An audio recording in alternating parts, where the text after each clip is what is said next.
Samay Raina's show India's Got Latent recently hosted a woman named Priyanka Halder, a soft porn actress. As part of an act, a Muslim man named Adil Hussain, who works as a costume designer, cut her dress and transformed her looks as a skilled craftsman would do.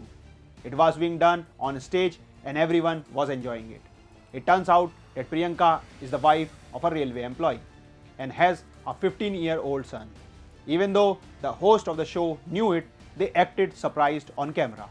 According to Priyanka, her husband does not know it, which seems tough to believe. Radical feminists would love to call it freedom and autonomy of a woman. The traditional feminist would somewhat side with the sensible faction but still defend her, and if pushed harder, they would turn out to be the same radical feminist in traditional attires. The common theme here is her consent and autonomy to get it done by anyone she likes. The same logic holds true for one-night stands, adultery, drinking, alcohol, cigarettes, birth control, abortion, road rage, and whatnot. The narrative around women's autonomy in woke literature is tilted towards treating them as a species different from society. Former CGI D.Y. Chandrachud's decriminalization of adultery judgment is even based on the idea that just because a woman is married does not mean that she is bound to be committed to him. In meme terms, it is autonomy ultra pro max. But autonomy is not just a single theme behind all the above examples. The second and most problematic commonality is that women are being modeled in the eyes of bad men. Yes, their decisional autonomy is not their autonomy at all, but in fact the wishes of a few bad men who are somewhat at the top of their narrative building industrial complex in India. Traditional societal standards searched for women and men who are spiritually evolved and found solace in spirit rather than the body. The logic behind this was recently provided by Sadhvi Ritramra, who said that children of such spouses tend to be stronger, conscious, hardworking, and strong in mind and body. Any person falling for the trap of worldly pleasure is simply not fit enough to nurture a strong family. The societal setup, which some might want to deem as patriarchal, was built on a human consciousness model set up by evolved good men and women.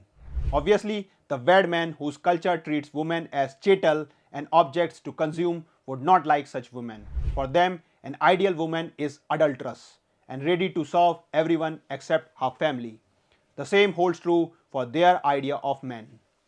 They are now at the top of the mind wash machines and openly promote such ideas in the name of wokeism. The first step towards bringing someone into their fold is convincing them that their families are old school and not able to cope with changing times. In their narrative, a woman taking care of her house is slavery, while serving corporate interest is emancipation. A few decades of brainwash have changed this word into one where teenagers have lost faith in the beautiful sentiment around love. We now have women like Priyanka Halder living happily with an understanding husband but deciding to look the other way around because the woke mind virus has taught that disrespecting a husband is okay. She would probably understand when her teenage son disrespects her, but in all likelihood, that kid has not been allowed to develop a spine of his own at all. Parents of such children push them towards video games while keeping themselves busy in a nihilist utopia. Halder is just the tip of the iceberg. People suffering from such diseases have convinced themselves that they are part of a revolution and are doing something humanity never succeeded in doing. This is the hypocritical utopia that resulted in communist-inflicted genocides everywhere around the world. Any argument with the average woke on these issues turn out into aggressive rants on unrelated topics since they have never learned to focus on one topic and go deeply into it. That is normal if their role model is an activist like Greta Thunberg, who became a star for doing nothing. I repeat, doing nothing. In the woke world, any departure from the norm is celebrated.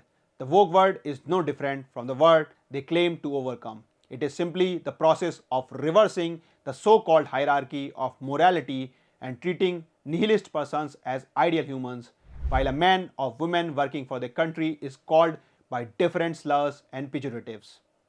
Consequently, here is the reality for you. We have children who lose faith in love or any good thing at the age of 15. We have men and women who think starting families is their last priority in the world. We have traditional men who are scared of getting married to a deranged culture. We have good people not feeling secure about their own future. We have high net worth individuals wanting to destroy all their money in useless nihilism. We have poor people who are being told that they need not take personal responsibility and get rich through nefarious means. We have professors telling children that each one of these above vices is actually a virtue. This is all we are down to, all thanks to wokeism. Woke is a beautiful word. It means someone who has woken after understanding the word in its true sense. It may seem farcical now, but Neo in the Matrix was a woke character who was enlightened by love for humanity. A world of millions of Neos was supposed to be a fairy tale of happy families, virtuous spouses, cultured children, and everything. The reality is different though. In the real woke world, we have people devoid of any virtue. They have no sense of morality. They do not want to fight for any cause. They have lost every ounce of sensibility by the time they turn 25. The structure of society is breathing its last as cheating becomes the norm, leading to a loss of faith in significant institutions.